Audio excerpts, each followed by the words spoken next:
ये क्षेत्र वो शहर था जहां दृष्टि का परिवार रहता था। उनमें से एक गुंडे ने कांपती हुई आवाज में कहा, हमारी आपसे कोई दुश्मनी नहीं है, हम तो बस हमारे बॉस के ऑर्डर पे काम करते हैं। दूसरे गुंडे ने उतनी ही खौफ के साथ कहा, और हमें ऑर्डर देने वाले भाई जी हैं, इसलिए बेहतर है कि आप लापरवाही से काम ना करें, वरना वो आपका जीना मुश्किल कर देंगे। शिवम को पहले जरा हैरानी हुई, फिर उसने एक पल के लिए सोचा, गाजियाबाद का जगनपुरी? हाँ, हम गाजियाबाद जिले के भाई जी जगनपुरी के लिए काम करते हैं। चूंकि आपने भाई जी की उपाधि के बारे में सुना है, इसलिए आपको अपने कदम जरा फूंक फूंक कर रखने चाहिए। जब उन गुंडों में से एक ने देखा कि शिवम ने भाई जी यानी पुरी के नाम के बारे में सुना है, तो उसका स्वर और भी कठोर हो गया। शिवम ने एक व्यंग्य भरी हंसी हंसी।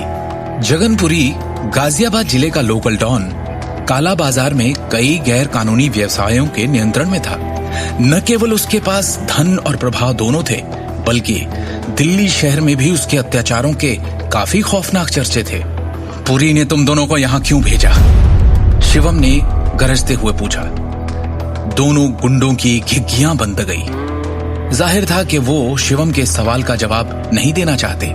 खौफ एक बार फिर उनकी आंखों में हिलोरे मारने लगा और साथ आई एक झन्नाटेदार थप्पड़ की आवाज। मेरे धैर्य को चुनौती मत दो।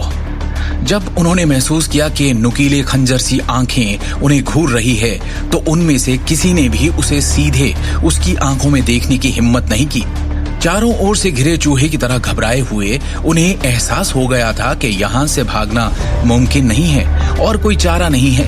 ये सोचकर दोनों में से एक गुंडे ने सर झुकाकर कहा, भाई जी ने हमें एक दिन छतरपुर जिले पर निगरानी रखने का आदेश दिया था। हमें ऑर्डर मिला था कि दृष्टि नारंग के परिवार का कोई भी सदस्य घर से बाहर निकले, हम उन्हें बांध कर उठा लें।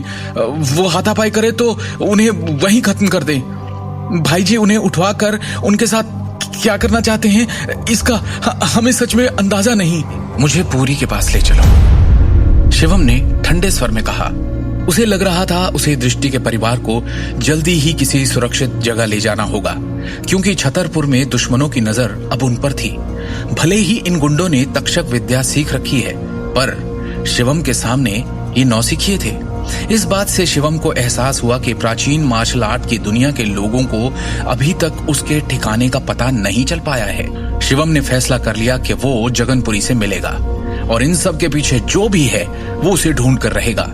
शिवम की शक्तिशाली मार्शल पावर को प्रत्यक्ष रूप से देखने के बाद दोनों गुंडों ने विरोध करने की हिम्मत नहीं की और आज्ञाकारी ढंग से शिवम को साथ लेकर वहां से चल दिए।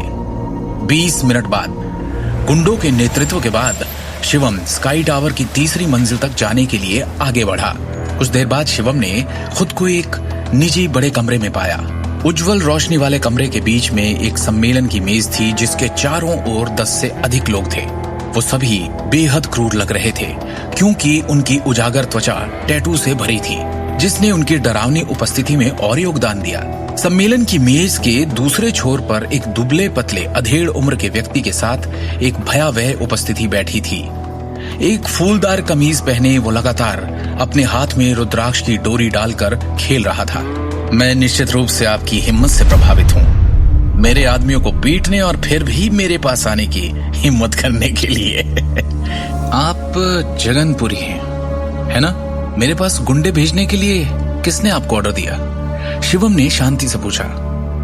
हाँ, पुरी ने तिरस्कार से भरी अभिव्यक्ति के साथ कहा। दिल्ली शहर में काफी साल रहा, पर तुम्हारे जैसा बेवकूफ कभी नहीं देखा। मेरे क्षेत्र में दौड़ने के बाद भी तुमने इतना अहंकारी व्यवहार करने की हिम्मत कैसे की? क्या लगता है तुम्हें? हो कौन तुम?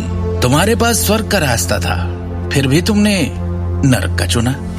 पुरी के 30 से अधिक आदमी टेबल के नीचे से 1 मीटर से अधिक लंबी स्टील की छड़ें निकालने के लिए आगे बढ़े और शिवम की ओर दौड़ पड़े। उनकी प्रत्येक गतिविधि तेज लेकिन हिंसक थी। जैसे ही उन्होंने अपनी स्टील की छड़ें शिवम की खोपड़ी की ओर घुमाई, ऐसा लगा जैसे शिवम की मौत आज निश्चित है। क्या होगा शिवम का? क्या वो स्काई टावर से जिंदा निकल पाएगा? आगे की कहानी जानने के लिए देखिए अगला एपिसोड सिर्फ पॉकेट एफएम के यूट्यूब चैनल पर और शिवम द हिडन वॉरियर के सारे एपिसोड्स को सुनने के लिए डिस्क्रिप्शन में दी लिंक से डाउनलोड करें पॉकेट एफएम ऐप।